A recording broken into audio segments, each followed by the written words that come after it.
To scan QR code in the Z Fold 6, the first way is we will swipe down from the top twice, then swipe to the left, and we have the scan QR code option.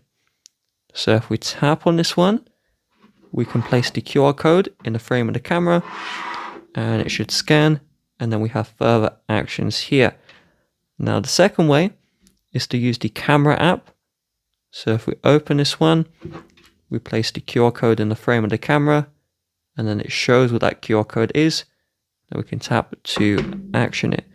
Now if those two don't work, what we can do, download the Google Lens app. This is made by Google.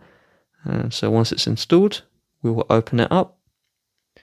And so we'll just open the camera permission. And now you place the QR code in the frame of the lens. You can tap the option here. Sometimes you'll see the QR code information there. If all options are exhausted, your QR code is broken, maybe a part of it is illegible, and so it cannot be scanned.